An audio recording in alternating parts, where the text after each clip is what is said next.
And then the last one is paint manipulation, and I call it that instead of brushwork because brushwork is just too limiting. I can remember when I first started painting fine art, and it was a result of I had a 25-year illustration career, and everything I used was a brush. I didn't know how to use a palette knife at all, nor did I care. And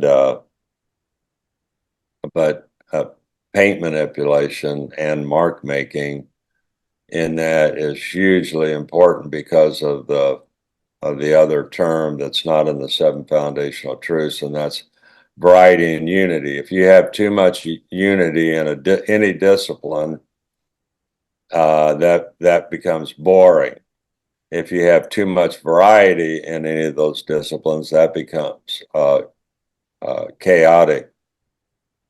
So the key in the formulas is to get as much variety, like in paint manipulation, as you can, but still have the painting unified, still have that unified. So that's the key in that, and that's a key issue because sometimes if I'm painting outdoors, plein air, and I'm doing, let's say I'm doing the branches of the tree and stuff, instead of using a paintbrush, I'll pick up a twig and take it because you can't, like, similar to the palette knife, you can only calculate that to a certain degree, and that's the blessing because that's the problem with us as artists. We're control freaks and we'll suck the blood out of everything if we get a chance.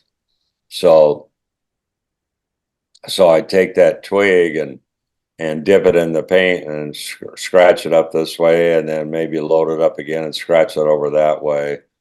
And then you've got the palette knife. I started using Kleenex real early in my fine art career because of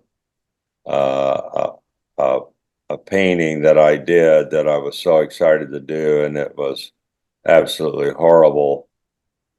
And I was so distraught, and I was about ready to just really take my knife to the canvas.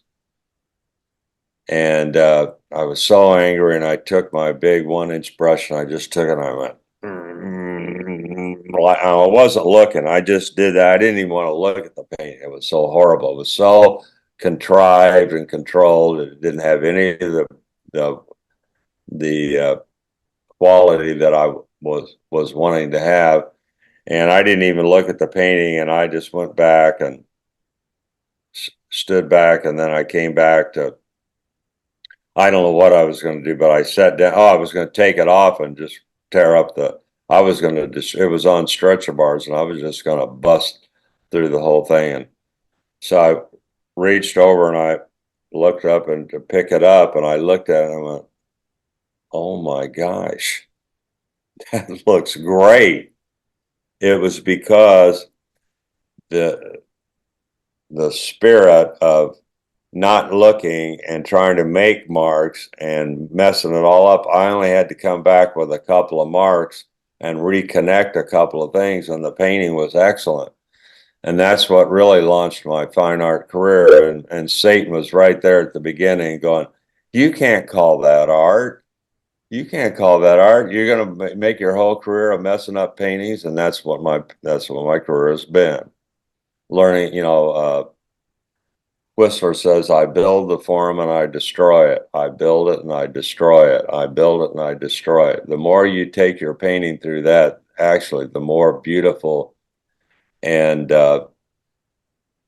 explosive and interesting and maybe charismatic might be a possible word